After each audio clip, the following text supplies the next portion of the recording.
Well, good morning from Idaho.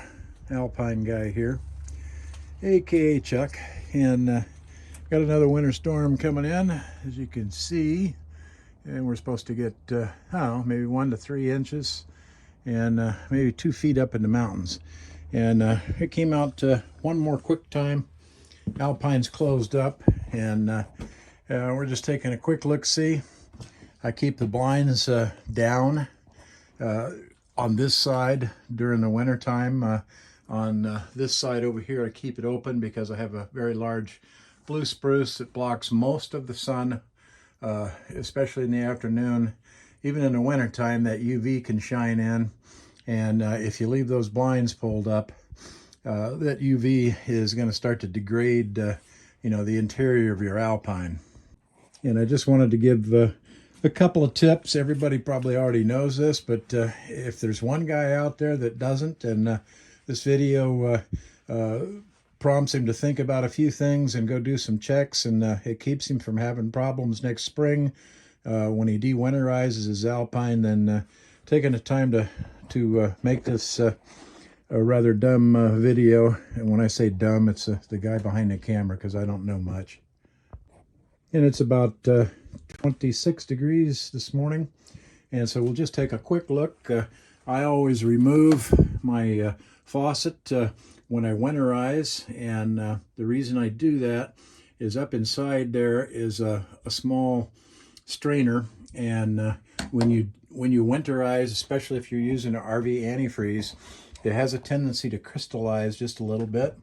And so if you don't realize that, then come springtime, when you clean out the antifreeze and run fresh water through it and wonder why you're not getting any water from your kitchen or your shower in the bathroom, sometimes that RV antifreeze will build up in there. So I just take the fixture off, and we leave the hose lay in the sink, and then come springtime, and we hook city water up and get ready to de-winterize. The wife will stand there and hold that open line down into the sink drain so it doesn't spray everywhere, and I'll run both hot and cold sides until she's satisfied that it's good and clean water. So there's a tip for you with the RV antifreeze. It will crystallize a little bit, and it doesn't hurt anything, but it will plug those screens up on your sinks, your shower, and don't forget the toilet. On the back side of that toilet, when you step on the pedal, there's a valve that opens and closes. Well, where the water hooks up back there, there's a small screen inside there. So if you notice that your toilet doesn't seem to have the water flow that everything else has, turn the water off on the Alpine, take that line off, have a rag back there to catch the residual water, and look back in there, and if that screen's dirty, it'll pull right out. You can clean it, put it right back in, hook your line up, and things are good again. Looking at the refrigerator, you can probably notice the doors are slightly ajar, and this is a Dometic RM1350, the older RV style, runs off electric and propane, and it has a little plastic attachment you slide in, and then you close the doors, and it keeps the doors open about a half an inch or so, enough that as you can see, when the slides are closed in, the doors are no danger of hitting the kitchen sink, but it lets air circulate through both the lower and upper units. And we take a box of baking soda and cut the top off of it, and we put one in the bottom and one in the top. And then come springtime, when we de-winterize, it keeps everything smelling nice and fresh and clean. And we'll take a quick look-see inside the pantry. We remove all food from the fifth wheel for obvious reasons. So we don't want the field mice coming in here and having a heyday. And in 8 years with this particular RV where we live here in Idaho, knock on wood, we've never had any mice or anything like that get in the Alpine. Make sure you don't leave any liquids of any kind, and no canned foods, things like that. And yes, liquid detergent soap, if you leave it in your sink, or underneath the sink, or you have some bathroom Mr. Clean or Scrubby Bubbles or something like that, if the temperatures get below zero like they do here in Idaho, it will freeze and you will have an unpleasant mess. So, you know, remove the aerosol spray cans because they will freeze and they will burst, and you're not going to be happy when you open the door up on your Alpine. And we take a quick look-see here in the bathroom. If you've noticed, I have the shower head is laying on the floor and disconnected. And when we get ready to de-winterize, then we'll hook this back up. We'll take the shower head off, and then we'll run that antifreeze out. The wife will hold it over here in the sink so that the antifreeze doesn't go anywhere except down in that sink until we get a good clean flow. Same thing with the bathroom sink, and obviously same thing with the toilet. And I'll show you very quickly, perhaps. That valve I'm talking about is right down here, and you can see where the water line screws to it, and inside there is a small filter. And so if you have problems with low toilet water flow, turn your water off to the city water and press the toilet flush handle so you take the pressure off, and then lay your rag down there, unscrew that connection, and they're just hand tight, and pull that screen out, clean it out, and then that should restore your water flow through your toilet. We keep a small dehumidifier, one of those crystal things in here. The wife's got it in here someplace. And all the windows and everything in the bedroom are closed. The overhead vents are closed, as is all the overhead vents on top in the living room area and in the kitchen. But what I do, and you may want to consider this, is I open my kitchen window and about ½ inch or so, and I leave the kitchen window open all through the winter. And the reason that I leave that kitchen window open in the wintertime is it allows that fresh air to exchange a little bit throughout the Alpine, so that we don't end up with stale air in here and open up the Alpine come springtime and discover that we've got mold and mildew. If your RV is stored someplace and you're not comfortable with doing that, then if you have the rooftop covers over the top of your vents, you can crack one of those vents open a little bit. Rain and snow is not going to come down in through there, and you can do it that way too. Just exchange a little bit of air, and it will make a big difference, you know, as far as keeping your Alpine nice and fresh, and it will hopefully prevent you from discovering that you've got mold and mildew. And after 8 years of use in this Alpine, next year will be our 9th season in it. Knock on wood, we have zero mildew issues, no mold issues, anything like that. So something to consider. One last thing that we'll do here, my Alpine's the old style. So for battery indication, we press the button and it's showing a green light up at the top, and it says everything is good. And honestly, it's the most meaningless thing that they could have ever put in the fifth wheel. And you're going to ask me, well, why is that? Well, I have shore power connected, so when I press this button, I'm reading the converter power, and which is nice. I mean, it's green, so with the fact that that LED is lit, at least I know the converter is working, but it really doesn't tell me anything. And so I'll take a voltmeter outside for just a quick minute and double check my battery voltage and see what the converter is actually charging those batteries to.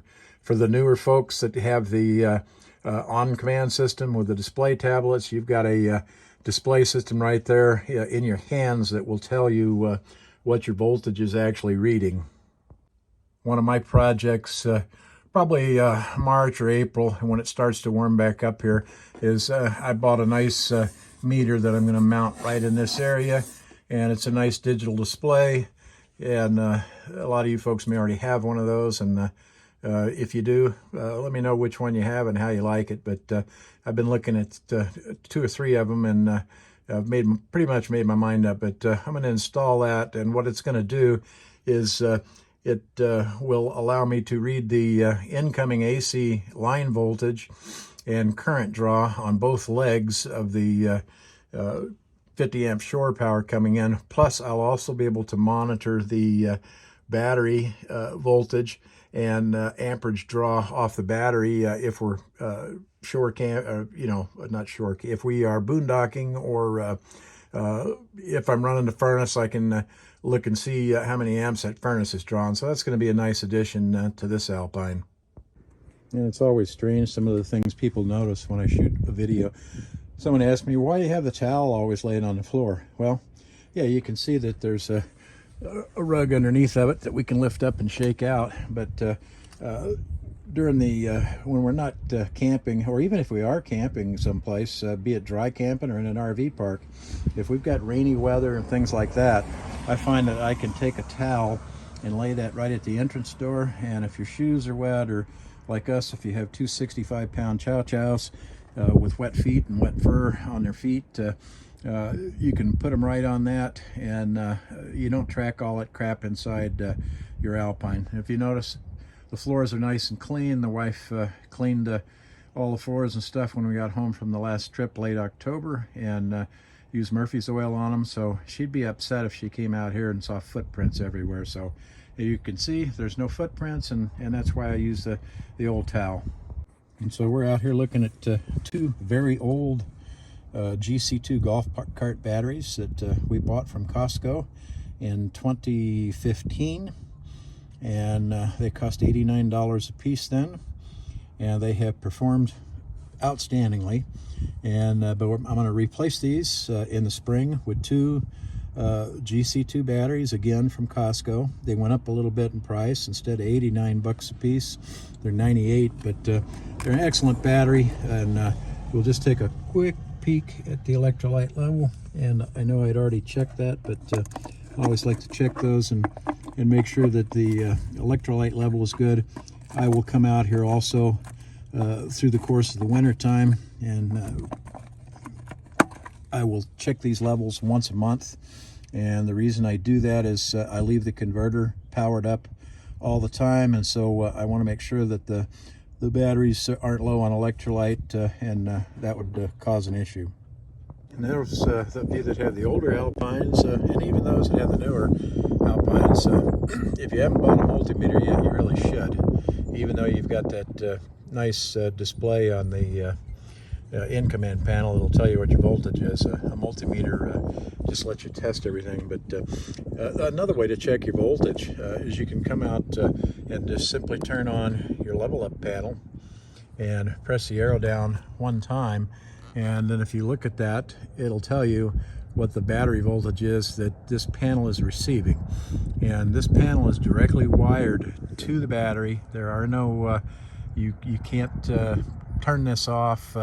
If you turn the battery disconnect switch off, this still has power to it. So here's another way for both folks with the in-command and for the older Alpines like me. If you want to see what your battery voltage is, this will tell you what your battery voltage is, and it's a pretty accurate gauge too. So it's another point to know. And so we'll just take a quick look-see. The door is closed and locked. The tire covers are on this side.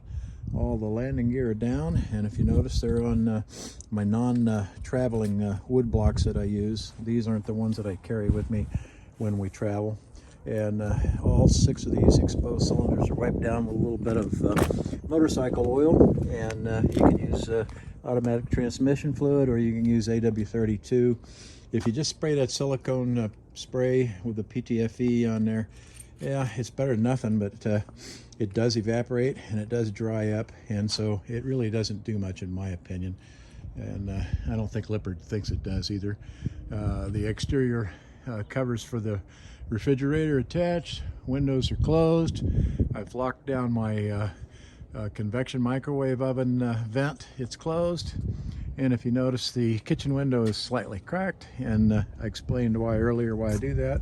Water heater is of course drained, and I don't cover these ports up in the winter time, and I don't use insect screens. I have insect screens, and I would use them if I was staying in a place that had insect issues, build a nest and stuff. But here in this part of Idaho, we don't have that issue, so I'm not concerned about that. And so just some pointers to check. And I'll mention one other thing. On these hydraulic slides, my particular Alpine, all 3 slides are hydraulic, and as you can see, they're nice and tightly closed. And over the last 8 years of use, I've noticed twice in 8 years, on a very cold morning or cold night, it was maybe minus 15 degrees, when I came out the next morning and just was having a cup of coffee looking outside, I noticed that this slide had creeped out, maybe about yay far, just at the bottom, and the top was, it was maybe creeped out just a little. And so at first I thought, well, I've got a hydraulic line that's leaking and it's letting pressure off, so that's why the slide creeped out.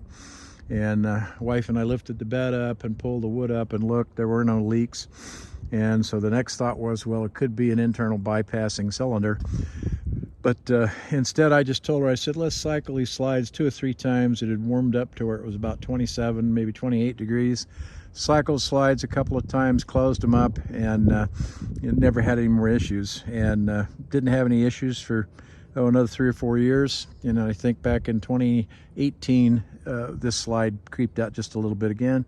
And so we did the same thing, just cycle the slides a few times, bleeds the air out, and not an issue. So something to be aware of with your hydraulic slides. They can creep out a little bit sitting in cold weather. They are kept closed by hydraulic pressure, just so you know. So if they lose that hydraulic pressure, they will creep out. So just cycle them out, cycle them back in, you should be good to go. And in wrapping up this short video on things to check before you walk away and leave your Alpine sit for 3 or 4 months closed up for the winter.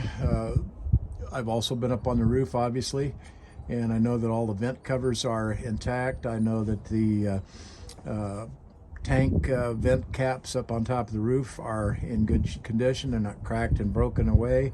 There's also 2 mushroom caps up there. You'll notice them. They're a little bit larger than the holding tank caps, and if one of those cracks bust off and you don't know it, and it starts snowing or you get rain, guess where that snow and rain is going to go? Right down inside of your attic of your fifth wheel, and you're going to have a mess. So things to be aware of and check and make sure they're in good shape before you walk away from that Alpine and leave it sit for 4 or 5 months, depending on how long your winter is. This Alpine will sit here now. It's second week in December, and so we won't get this back out on the road probably till about the 15th of May of next year is when we'll be getting ready to make our first trip. And we'll hopefully still have our Chow Chow girls with us. They're pretty old. One's 14, the other's 14 and a half, and so our trips are limited distance-wise out of respect to the fur baby's age. We don't want to make things any rougher on them than we have to. Have a good day. Hopefully you find this video useful.